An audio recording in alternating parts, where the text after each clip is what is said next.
Bienvenue à vous toutes et à vous tous et merci d'être avec nous pour cette émission avec Judith que vous pouvez retrouver sur YouTube et toutes les plateformes de podcast. Mes invités reviendront sur leur parcours, les changements dans leur vie, les circonstances de ces changements et leurs conséquences. Bonjour Claire Nouvian. Bonjour. Vous êtes fondatrice et directrice générale de l'ONG Bloom qui mène le combat pour la protection de l'océan et du climat. Vous avez reçu le prestigieux prix Goldman en 2018 pour l'environnement, considéré comme le prix Nobel de l'écologie, pour votre combat contre les lobbies de la pêche industrielle et pour la protection des océans profonds. Vous êtes autrice de l'ouvrage Abyss, qui fait découvrir pour la première fois la vie jusqu'à 10 000 mètres de profondeur. Mais avant de démarrer notre entretien, vous vouliez revenir sur l'abrogation au Parlement européen par une majorité de députés de droite et d'extrême droite de la loi sur le devoir de vigilance imposant aux multinationales de respecter les droits environnementaux et les droits humains. Oui, merci de m'en donner l'opportunité. En fait, ils n'ont pas abrogé, ils ont vidé de sa substance cette loi absolument fondamentale, la loi devoir de vigilance, qui est donc la seule loi qui existe et qui soit à notre disposition pour contraindre les multinationales de respecter les droits humains, de respecter les droits sociaux, de s'engager à transformer leurs activités pour atteindre la neutralité carbone, donc l'objectif de l'accord de Paris. Donc c'est la seule façon en fait qu'on a de faire rentrer les multinationales, ces mastodontes, ces géants qui ont parfois plus de pouvoir que les États, comme Total Energy par exemple, les faire rentrer en fait dans le champ de la démocratie et de la contrainte, y compris judiciaire. Et en effet, ce qui s'est passé le 13 novembre, ça a été une déflagration démocratique. Et j'insiste sur ce sujet parce que on n'a jamais vu ce qui s'est passé au Parlement européen le 13 novembre. C'est-à-dire que il peut y avoir des amendements qui sont déposés par les uns ou les autres qui font que des votes droite et extrême droite ont lieu. Mais là, en fait, c'est une stratégie politique qui a été élaborée entre la droite et l'extrême droite. Et donc, on se retrouve en fait avec un Parlement qui a accepté de légiférer ensemble. Cette alliance droite-extrême droite, qui est vraiment la droite qui s'allie avec le diable de l'extrême droite, c'est un choix délibéré de la droite, qui est honteuse là-dessus, qui a dit non, on n'a pas fait ça, etc. Mais au moment où les amendements ont été déposés par les différents groupes, on a vu que la droite et l'extrême droite, sur 35 amendements qu'ils avaient déposés, il y en avait 30 qui étaient absolument identiques à la virgule près. Ça veut dire que évidemment, ils avaient échangé leurs amendements, ils avaient élaboré cette stratégie ensemble. Donc, on peut vraiment dire qu'il y a eu une bascule le 13 novembre de l'Union européenne, en fait, de ce Parlement européen, qui est passé aux mains de vraiment des forces qui sont les plus proches des lobbies les moins fréquentables. Les lobbies industriels comme Siemens, comme ExxonMobil, qui ont demandé, littéralement, d'ailleurs le Qatar, Donald Trump, ont demandé explicitement l'abrogation du devoir de vigilance et donc ils veulent en fait que le règne des lobbies advienne tout de suite maintenant. C'est comme s'ils en avaient marre de faire du lobbying autour des institutions pour obtenir les lois qui leur sont favorables. Maintenant, ils veulent être dans la maison, ils veulent tenir les rênes, ils veulent que ce soit leur moment et c'est leur moment. Et on voit en fait que l'Union européenne du coup se couche, complètement s'aplatit devant les demandes de Donald Trump, alors qu'en fait, lui-même d'ailleurs, accepte qu'on le traite de fasciste. Vous avez vu cette séquence hallucinante entre Zoran Mamdani, le nouveau maire de New York, où en fait, il accepte, il lui dit « Je peux vous traiter de fasciste ?» Il dit « Mais allez-y, traitez-moi de fasciste ». Enfin, on voit bien que Donald Trump accepte même d'être traité de fasciste, puisqu'il est fasciste. Et donc, on se retrouve en fait dans ce moment sidérant où l'Union européenne, au moment où elle devrait vraiment tenir tête aux lobbies les plus destructeurs de la planète, ceux qui sont en fait responsables d'un globocide, de la destruction de la biosphère tout entière, pas juste de drames environnementaux et sociaux ici et là. Eh bien, on voit que au moment où nous, on devrait leur tenir tête pour des raisons d'intégrité du climat, d'intégrité de sécurité des civilisations et d'intégrité de la protection de nos territoires face à des monstres comme Poutine à l'Est et Trump à l'Ouest, eh bien, on est en train de tout laisser partir à volo. C'est vraiment un moment de grande inquiétude démocratique. Alors revenons maintenant à votre itinéraire de vie et à vos engagements. Comment êtes-vous passée de journaliste à militante écologiste reconnue, Claire Nouvian? Quel a été l'événement déclencheur?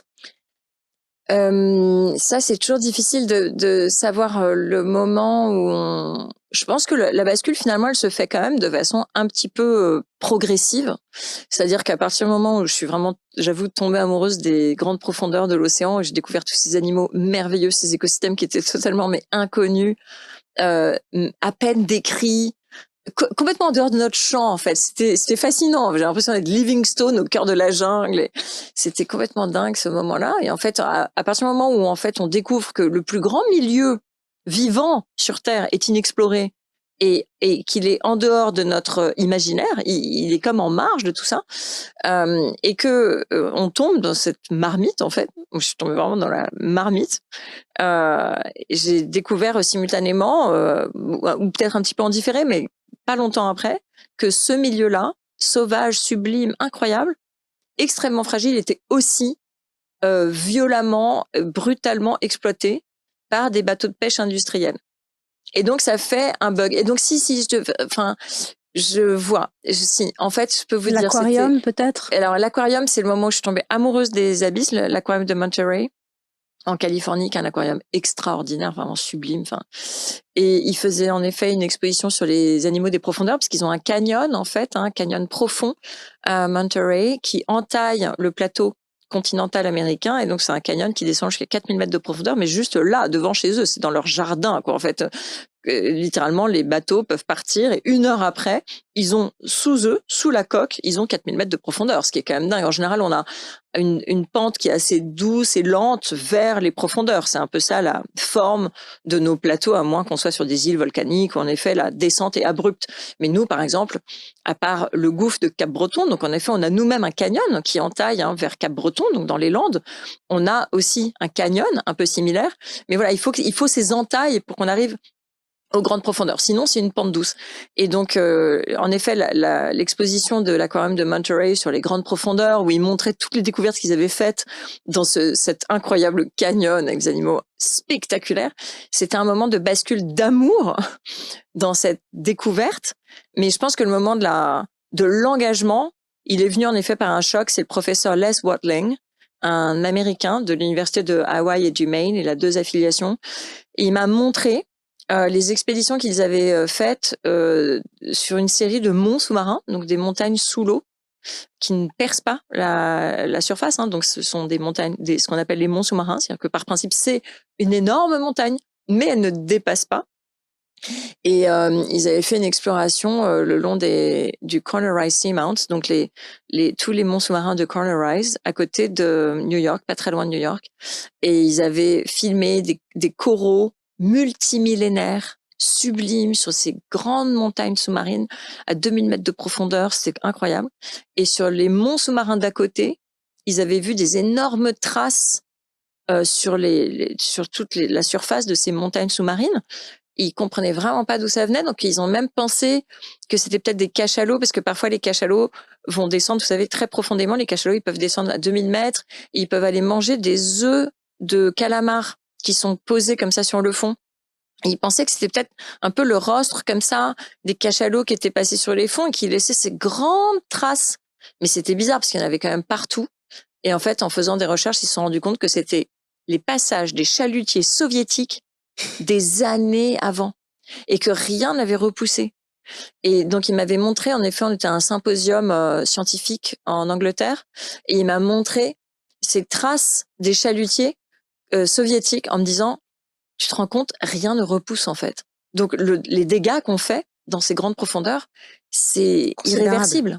Parce qu'on est en phase, comme vous savez, on est en train de vivre, on est responsable de la 6e grande extinction de masse sur Terre. Donc les espèces disparaissent, les espèces sauvages disparaissent à une cadence absolument sidérante. Et de par nos activités, par notre emprise, par la destruction des habitats, par les masses qu'on extrait, les extractions d'animaux sauvages qu'on a faites. Et puis maintenant, le coup fatal, c'est le changement climatique qui vient accélérer la destruction des espèces. Donc clairement, ouais, c'était à ce moment-là, je pense, la bascule où je me suis dit, on ne peut pas laisser faire ça. Donc cet engagement en écologie, et à ce moment-là, il y a comme une rupture dans votre vie, c'est pas juste une simple évolution.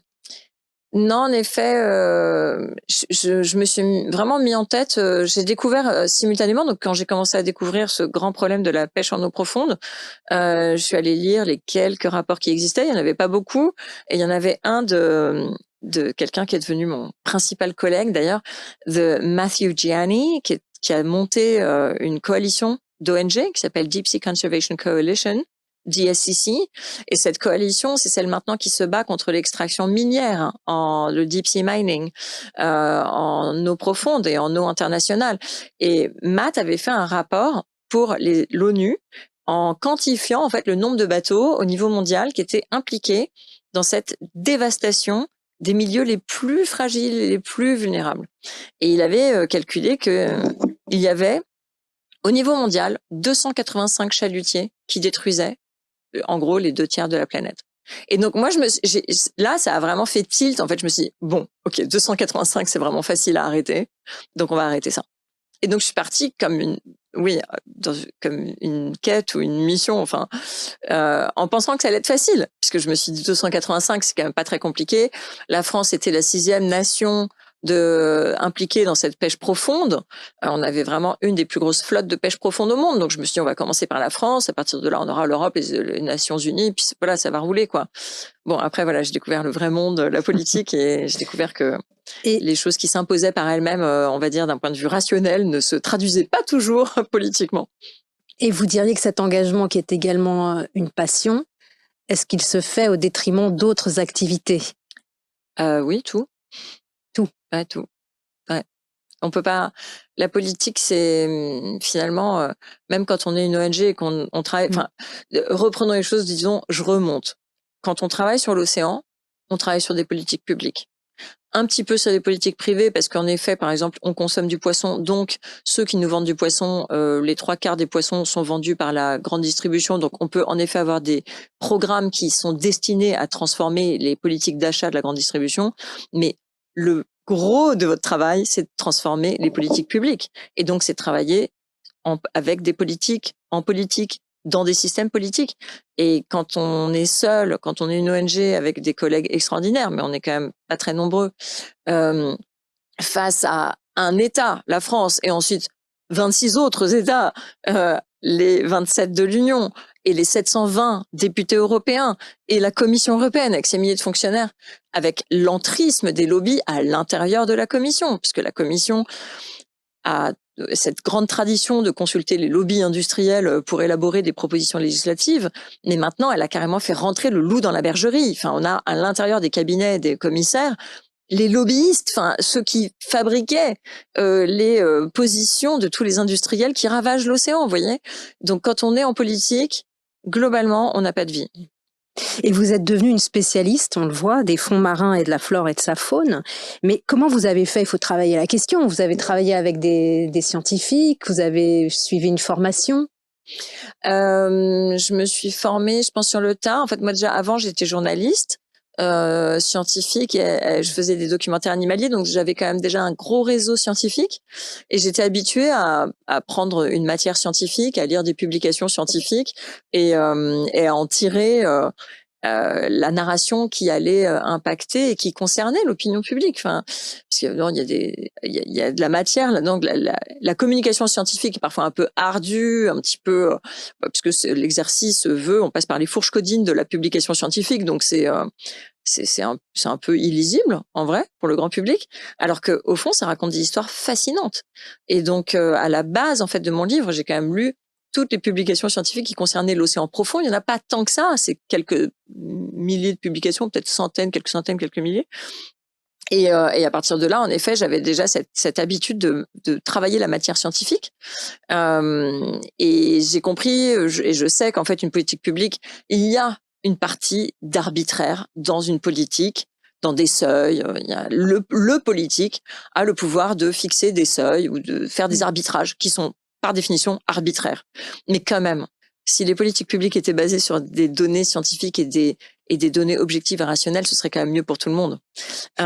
Et donc la force qu'on a, nous, je pense, c'est d'avoir intégré très tôt la production scientifique à l'intérieur de notre façon de procéder.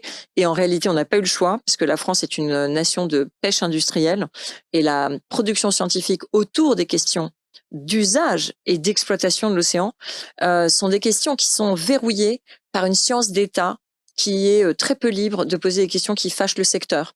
Et donc, on avait besoin en fait d'avoir une recherche indépendante qui soit parfaitement libre de poser des questions qui piquent des vérités qui dérangent.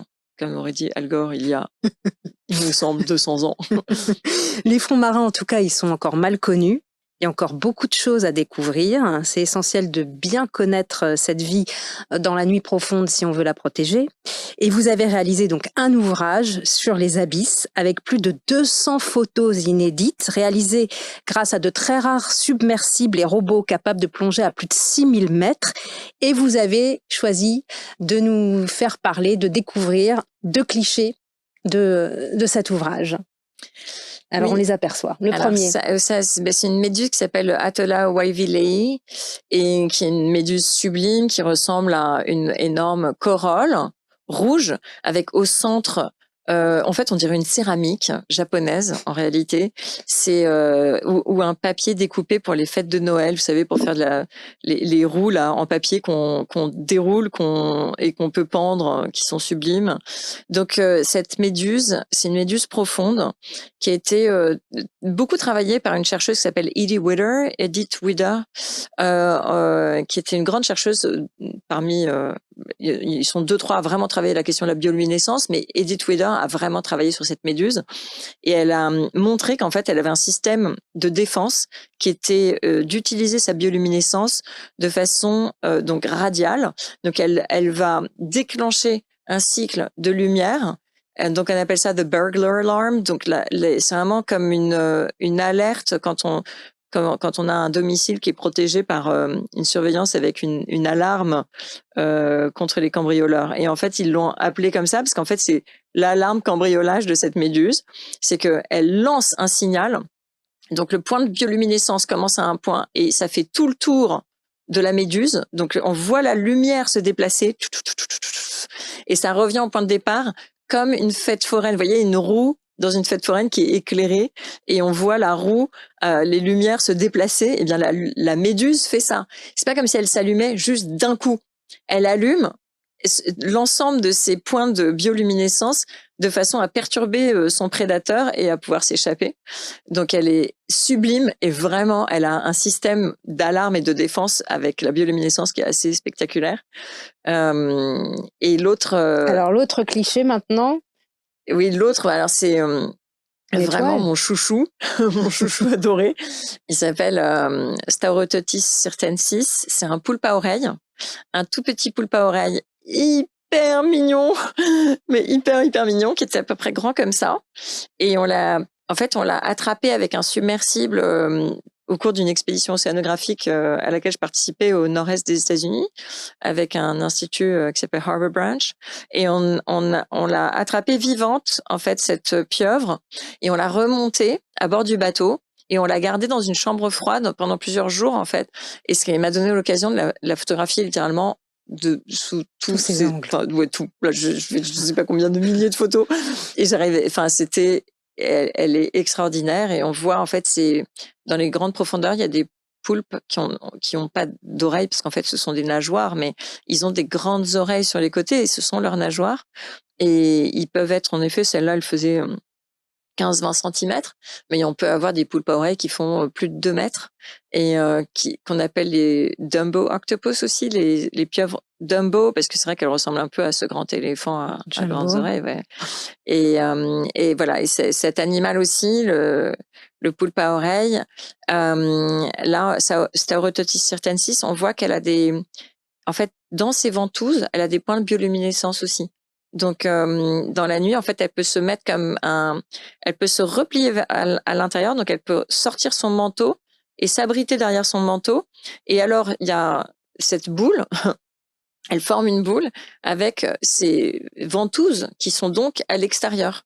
Et elle se met comme dans sa robe, en fait. Elle se replie comme si c'était une robe du XVIIIe siècle et qu'elle l'a remontée sur elle et que, en fait, on voyait toutes les baleines de la robe, en fait, s'éclairer de bioluminescence.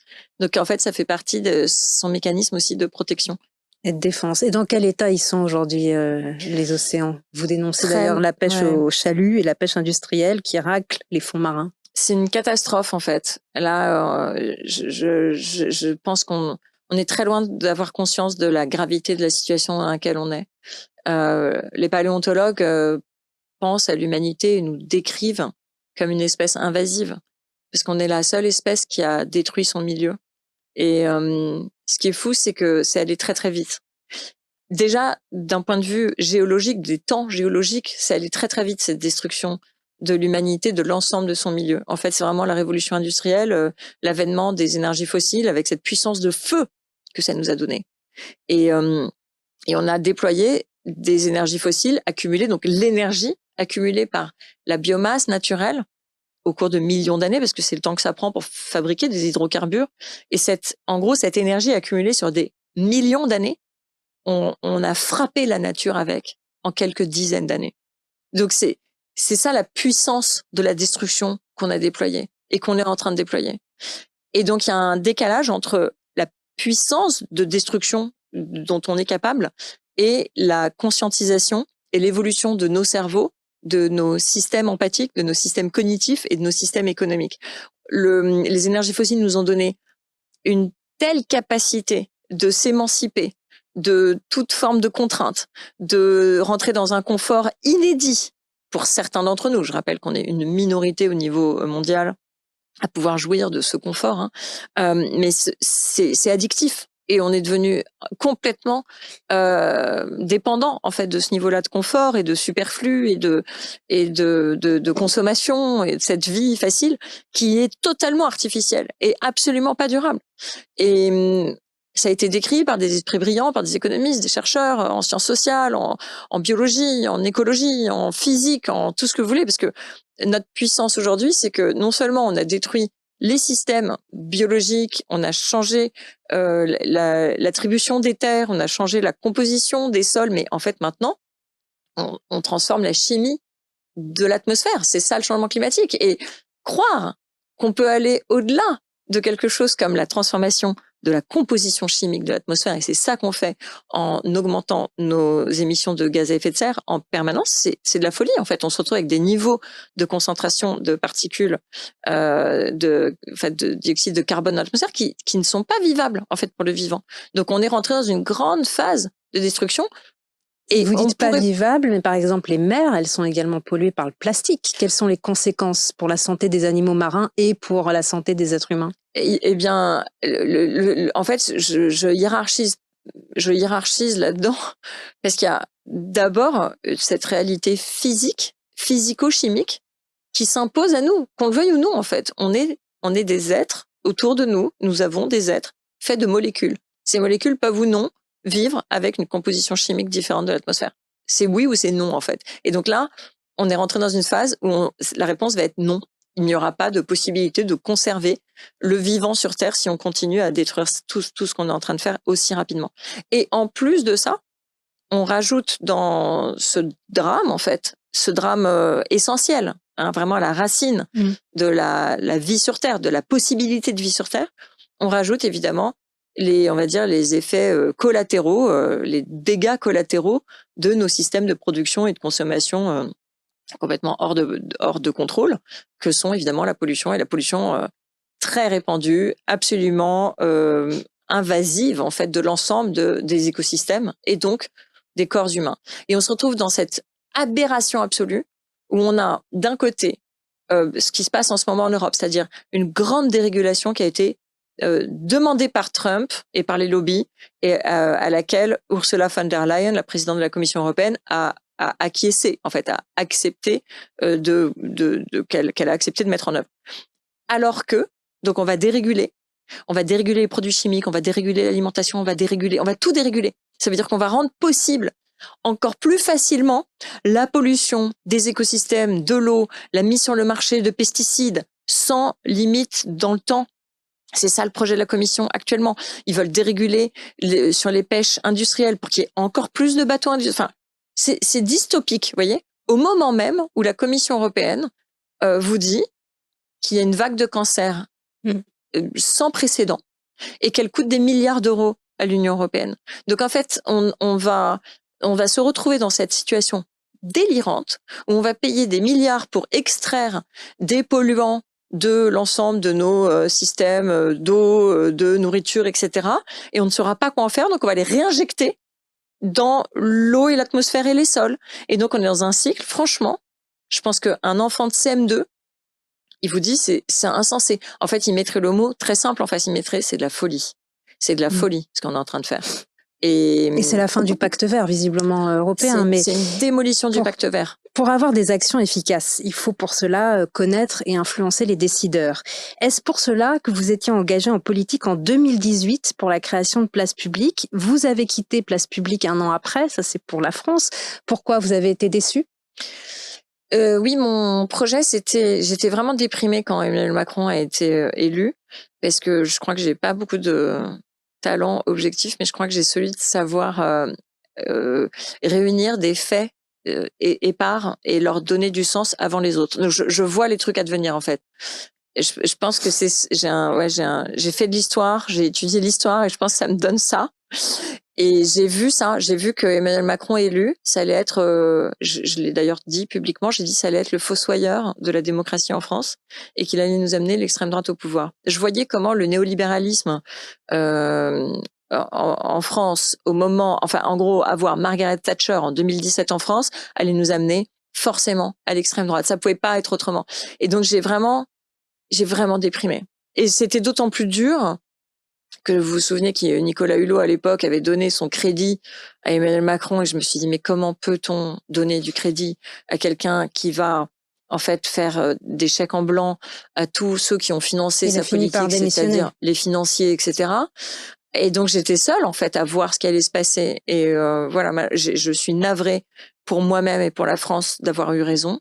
Et donc j'étais très déprimée. Je me suis dit il faut absolument faire quelque chose d'utile. Et donc je me suis dit voilà, s'il y a Raphaël Glucksmann et d'autres qui lancent un mouvement politique, il faut les soutenir. Raphaël Glucksmann pour moi c'était celui qui osait dénoncer la honte absolue, la faillite morale de l'Europe de ne pas avoir soutenu les Syriens au moment de la guerre en Syrie et du massacre de son peuple par Bachar al-Assad. Et moi j'étais dévastée par la guerre en Syrie. En fait, c'est un peu ce qu'on a revécu là avec Gaza et ce qu'on vit avec Gaza. Enfin, c'est un truc qui rentre dans moi qui détruit mes nuits, ma gaieté. Et donc je m'accrochais un peu à la parole de Raphaël Glucksmann et donc je lui avais donné tout un crédit.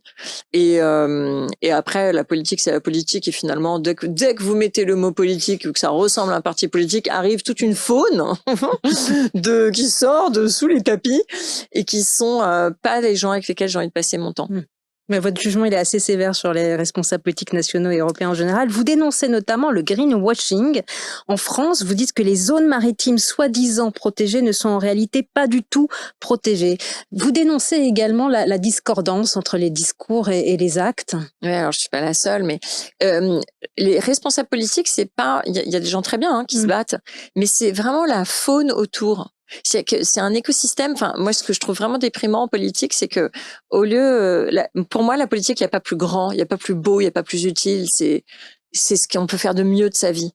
Mais pour s'occuper du destin de tout le monde, pour s'assurer qu'une mère seule qui doit s'occuper de gagner de l'argent et de payer les factures, mais d'être là pour ses enfants, de s'occuper d'eux, de prendre soin d'eux, en même temps que quelqu'un qui va s'occuper d'un parent qui est malade. Enfin, pour moi, la chose publique, c'est ça. C'est partir du dénominateur le plus vulnérable commun pour faire en sorte qu'on puisse protéger toutes ces trajectoires individuelles dans un collectif qui n'est que ça, qui n'est que mission publique, mission de créer du bien-être collectif. Et la réalité de la politique, c'est que les gens passent leur temps à se bouffer le nez pour se faire de la place et exister individuellement. Et ça, moi, ça me déprime. Voilà. Donc, c'était juste pour clore ça, parce que je veux pas qu'on croie. J'ai quand même beaucoup de respect pour ceux qui s'engagent, parce que la plupart des engagés en politique sont quand même des gens qui font beaucoup de sacrifices, y compris les maires. On arrive sur les élections municipales, ils le font vraiment par devoir et je suis très reconnaissante qu'il y ait des gens qui fassent ça. Donc je veux juste pas jeter le bébé avec l'eau du bain. Et pour les discours, ça a été, alors je suis pas la seule maintenant, je pense qu'on a compris qu'Emmanuel Macron avait été dans l'imposture écologique, il avait fait des grandes promesses au moment des campagnes électorales et puis par derrière a fait tout à fait le contraire de ce qu'il a dit, ce qui est vraiment très gênant. À part sur le deep sea mining, ça, c'est vrai que sur l'extraction des minerais en haute mer, là, on avait obtenu, en lui forçant un peu la main, on avait obtenu une victoire. La France a changé sa position et ça, je pense que c'est le seul dossier sur lequel la France, du coup, s'accroche à cette victoire parce que c'est la seule chose sur laquelle la France peut quand même clamer un tout petit peu de cohérence. Pour le reste, ça a été un carnage. Et notamment cette fameuse conférence des Nations Unies sur l'océan qui s'est tenue en juin à Nice, et qui a été un naufrage diplomatique pour la France, puisque tout le monde s'attendait évidemment à ce qu'Emmanuel Macron annonce l'interdiction du chalutage, c'est-à-dire la méthode de pêche la plus destructrice, des grands filets qui raclent les fonds en permanence, tout ça pour attraper quasiment plus de poissons, parce qu'il y a quasiment plus de poissons, et c'est financé évidemment sur la base de subventions publiques, c'est financé avec l'impôt, les impôts que nous payons. Et au lieu d'annoncer la fin du chalutage, Emmanuel Macron a annoncé soi-disant de nouvelles aires marines protégées qui étaient des confettis sur une carte. Et en fait, on s'est rendu compte que ces fameuses aires marines protégées n'étaient pas du tout nouvelles et que cette carte était mensongère. Et donc, on a travaillé toute la nuit avec mes équipes. Et on a montré on a eu un petit peu chaud quand on a sorti notre carte le matin, puisque il fallait, vous savez, les médias, c'est très réactif, donc il faut être un peu dans la seringue. Et la France a sorti une carte en disant voilà nos nouvelles aires marines protégées où on va interdire le chalutage. Et on a vu que ça sentait le mensonge, mais il fallait quand même corroborer nos propos. Et donc on a travaillé toute la nuit à faire de la cartographie en croisant les différentes réglementations qui existaient. Et en recroisant tout ça, on a sorti notre propre carte pour montrer que c'était un mensonge. Et ça a été repris partout, donc ça a été le sommet de la honte pour la France. Mais voilà, et en fait, la France est très déterminée à protéger les pêches destructrices. Mais pas du tout, ni l'océan, ni la pêche artisanale, ni le climat. Il faut dire que les hommes politiques, ils font face au lobby et que les poissons, ils votent pas et il n'y a pas de lobby. Ils n'ont pas de lobby. Oui, mais ce qui est regrettable, c'est que 78% des pêcheurs en France sont en fait des pêcheurs de petite pêche artisanale qui, en fait, bénéficieraient de mesures de protection aussi. Simplement, comme en toute chose, finalement, on écoute ceux qui se représentent politiquement de façon efficace et qui ont donc des lobbies puissants et qui tiennent les politiques au niveau local. Et donc, oui, il y a une emprise très forte des lobbies industriels, de la pêche industrielle, qui sont des lobbies ravageurs et qui en fait se retrouvent aujourd'hui dans cette situation ahurissante où les bateaux de pêche industrielle n'ont vraiment plus énormément de poissons à pêcher parce qu'ils ont vraiment, il faut imaginer qu'on a vidé l'océan de plus de 90% des poissons de grande taille.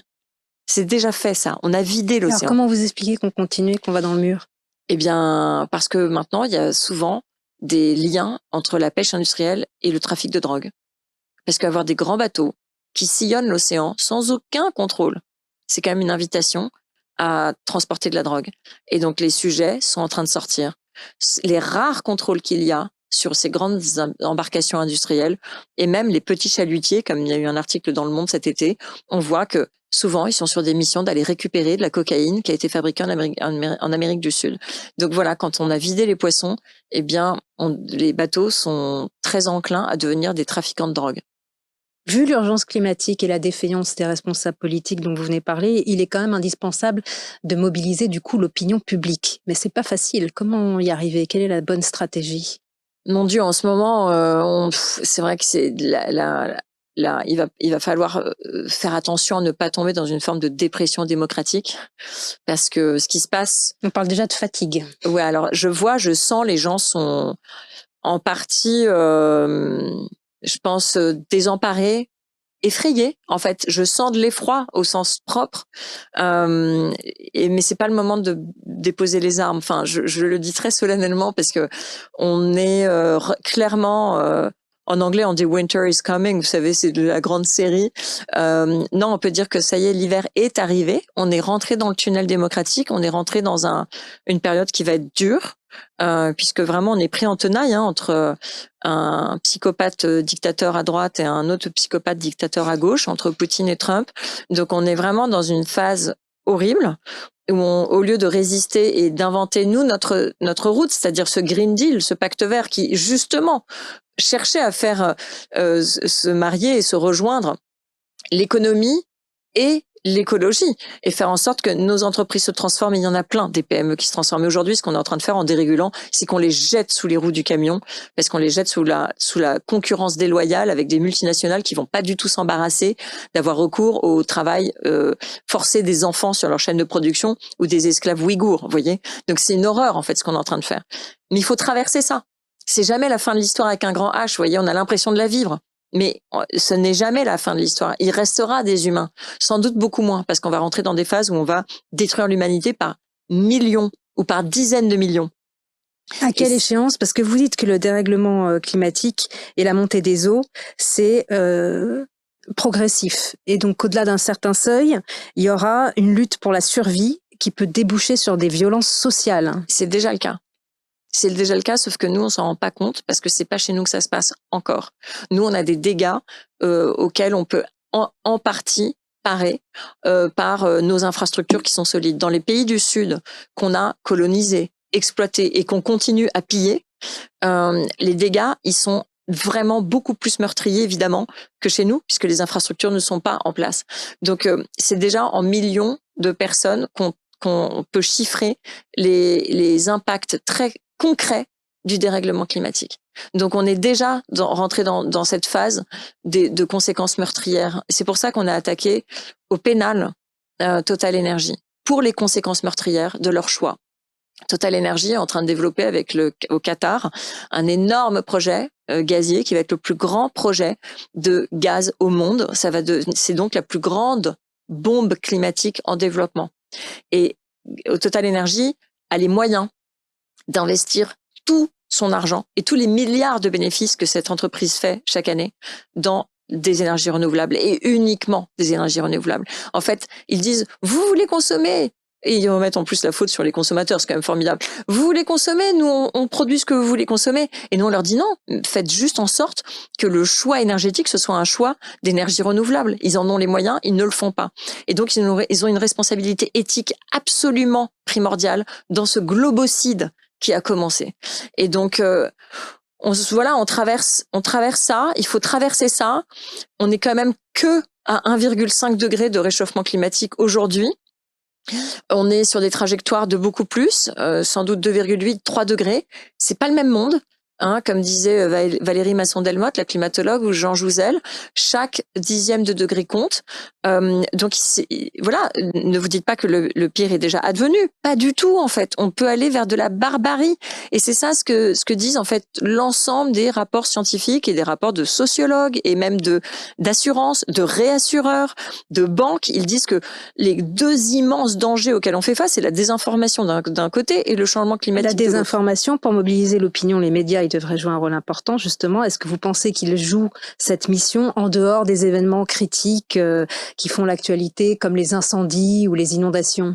Pas du tout. Pas du tout. Je pense que d'ailleurs, vous savez quoi, je pense que vous touchez, merci d'ailleurs France 24 d'exister, parce que c'est le cœur du sujet. On ne peut pas avoir de démocratie sans qu'on ait un espace informationnel partagé. Ce qui fait société, c'est de partager une conscience et une connaissance de faits objectifs ensemble. Si chacun vit dans des bulles informationnelles qui disent des choses complètement sidérantes, comme exemple, TikTok. Votre passage mouvementé aussi à CNews. Oui, CNews. Pascal Praud vous a dit que vous pouviez vous tromper depuis 25 ans et que vous donniez une image hystérique de votre pensée. Fin de citation. Oui, bien sûr. Mais comme en fait, Pascal Praud fait ça. En fait, il fait de la provocation de façon à avoir du clash sur ses plateaux, de façon à faire de l'audimat, parce que ça fait comme un spectacle. C'est un peu les jeux du cirque romain où on va jeter une personne entre des lions, des fauves et on va regarder comment ça combat. En fait, c'est vraiment les jeux du cirque, vous voyez. Et cette chaîne d'opinion qui se présente comme une chaîne d'information a fait énormément de mal à la démocratie et a permis en effet de faire un tapis rouge aux idées populistes, extrémistes, complètement idiotes, en plus qui ne sont pas basées sur des faits scientifiques. Enfin, donc, ils inventent une réalité parallèle. Et donc, ils font arriver l'ère de la post-vérité. On invente la vérité qu'on veut, un peu comme Donald Trump qui invente des faits, toute la sainte journée en fait, qui ne s'embarrasse plus du tout d'une forme d'attache déontologique à la réalité de ce qui se produit en vrai dans le vrai monde.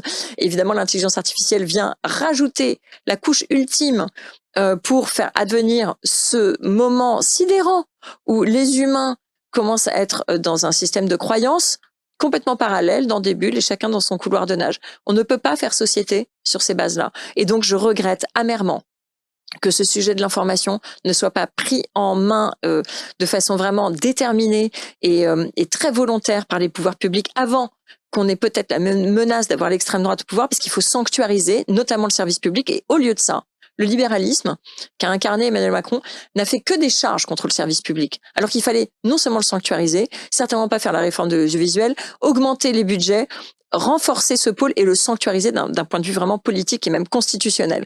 Et donc on a joué avec le feu, donc clairement le feu a pris maintenant. Et vous parliez tout à l'heure du risque de violence sociale qui pourrait débaucher suite au dérèglement climatique. Vous dites que c'est déjà le cas. Et la violence, elle existe d'ores et déjà. Vous en avez eu un aperçu. Votre appartement a été vandalisé en juin dernier. Les lobbies de la pêche industrielle essaient de me faire taire, avez-vous déclaré. Vous avez porté plainte. Sur quoi a débouché l'enquête? Rien. Pour le moment, rien. C'est fou, c'est comme ça en fait. Et je peux même pas incriminer la justice, parce que je pense que les enquêteurs, les magistrats, les juges ont littéralement 2000 dossiers sur leur bureau. Ils ont un rythme qui est inhumain.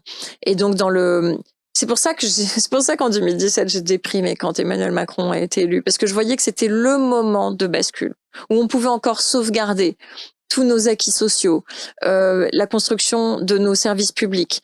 Et je me disais, mais si arrive Margaret Thatcher au masculin maintenant, on va perdre évidemment tous les joyaux de la couronne, on va vendre des services publics, on va les privatiser au moment où on en a besoin. Et je vois le débat sur ArcelorMittal aujourd'hui, évidemment. Mais comment peut-on même se poser la question de laisser passer un des fleurons de l'industrie au moment où on parle aussi de remettre un service militaire? Enfin, je veux dire, on peut pas à la fois tenir un discours de souveraineté de nos territoires et de souveraineté, d'intégrité de nos territoires face à des menaces russes et ne pas en tirer les conséquences. Et en fait, ce qu'on a fait, c'est qu'on a laissé filer à volo tout ce dont on avait besoin au moment où on avait besoin de renforcer l'intégrité de la mission d'intérêt général. Et c'est ça l'intérêt général. Et quand on ne tient pas la barque de l'intérêt général, on se fait dévorer par les lobbies. Et ces lobbies industriels, ils se sentent tellement à l'aise, ils se sentent tellement sûrs de leurs faits qu'ils sont capables de venir attaquer notre appartement en sachant que derrière la justice